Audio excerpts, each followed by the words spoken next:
NFL offseasons are really tricky. Spend too much money and you get burned. Spend too little and your team ends up lacking talent and not winning a lot of games. Draft for need, you plug holes, but draft the best player available and you might get a superstar. With the 2024 offseason officially now over, the cream has risen to the top and one team can officially say they won it.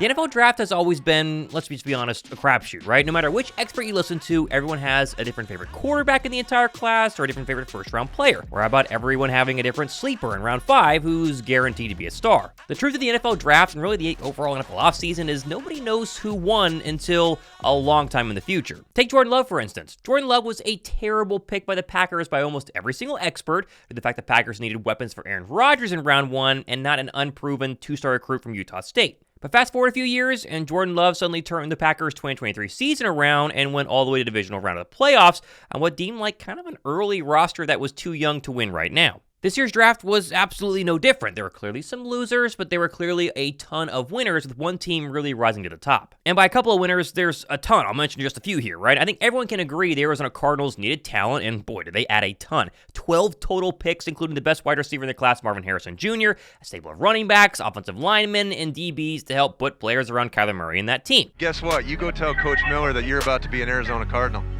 Let's go, man! Let's go! Let's go! Experts also love the Chiefs' small but very efficient draft and the Fighting Harbaugh's emphasis on building around Justin Herbert instead of trying to get a little bit cute or exciting. Go back to back. You go back to back. You go back to back. Joe passed him up. I got him, I think. We're not tall enough to know. Oh, it's Joe. Yeah, it's Joe. But after the draft was over, there clearly was one football team 3 days later who won the entire NFL draft, and that was the Philadelphia Eagles. Coming into the 2024 NFL Draft, the Eagles were running off the high of a free agency period that saw for $400 million being spent on high-priced free agents like Saquon Barkley and Bryce Huff. And the resigning of internal stars like Devontae Smith and the draft day shocker of A.J. Brown really had boosted morale. Yeah, remember, at the end of the 2023 season, the recently removed Super Bowl roster lost almost all of their remaining 7 games in extremely ugly fashion.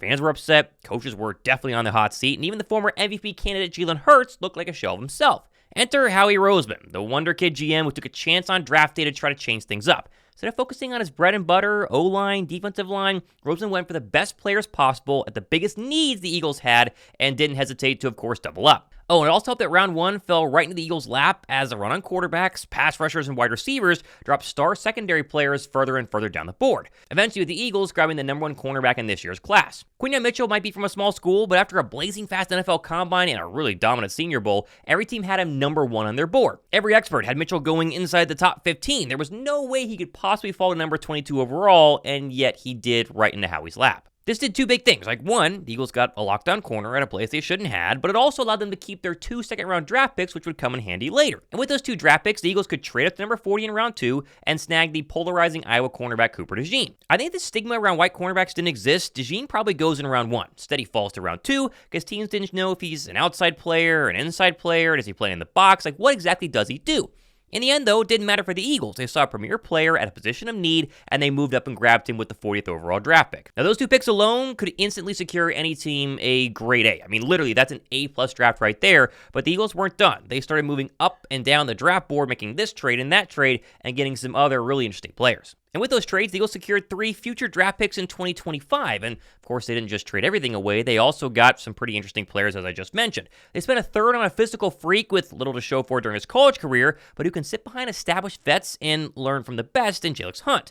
They added a touchdown machine at running back to ensure protection behind their $15 million a year investment in Saquon Barkley in the very, very interesting Will Shipley.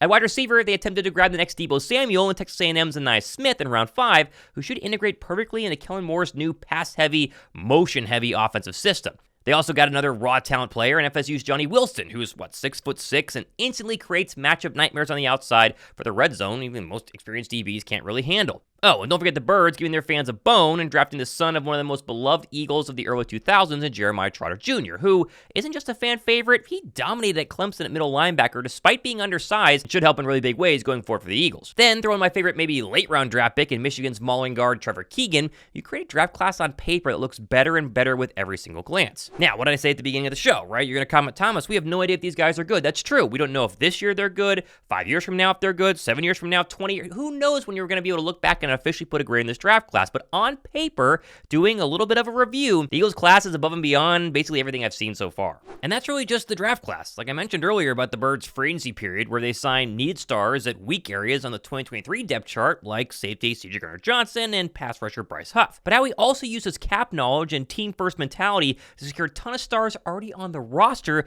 who could be getting closer to needing new contracts. Superstar left guard Landon Dickerson landed a brand new deal that made him the highest paid guard in the league, followed shortly after by his line running mate Jordan Mailata becoming a top 5 highest paid left tackle, only a few years removed from never even touching a football. The Birds made sure to keep their already lethal receiving duo of A.J. Brown and Devontae Smith happy by extending Smitty for the next 4 seasons, while also making A.J. Brown the highest paid receiver in the entire NFL at $32 million a year. And while yes, those contracts do shell out a ton of money, all players who got their own bags are stars at their own positions, and the Eagles front office, being one of the most competent in the NFL, made sure that none of these aforementioned contracts will hinder the Eagles from having $50+ million in cap space next offseason in 2025, nor give the Eagles any sort of mega, giant, terrible cap hits the next few seasons. Oh, let's not forget that the Birds went away from their recent history of hiring up-and-coming, young, unexperienced coordinators as offensive and defensive coaches, and instead brought in one of the most experienced defensive minds in Vic Fangio, and an offensive coordinator in Kellen Moore, who has a serious track record of unique offenses that maximize great receivers, all while trying to get the most out of his quarterbacks, aka Jalen Hurts. For a team that was at one point 10-1 and seemingly gearing up for another deep playoff run before disaster struck, I don't think we've seen a stacked roster go all in for an entire offseason like this in recent history. And the crazy thing is, technically, the Eagles didn't need to do this. I just mentioned they were 10-1 at one point this past season, although not looking necessarily like the most lethal team in the National Football League, but still, they could have just drafted a couple of nice players, maybe signed somebody here or there, and extended 1 or 2 of their own internal guys, and Eagle fans could have sat back and said, sure, this is fine, at least it's good enough. They could probably win a weaker NFC East this year, but instead, Philadelphia decided to go all in this offseason in a way that we've just not seen in recent history.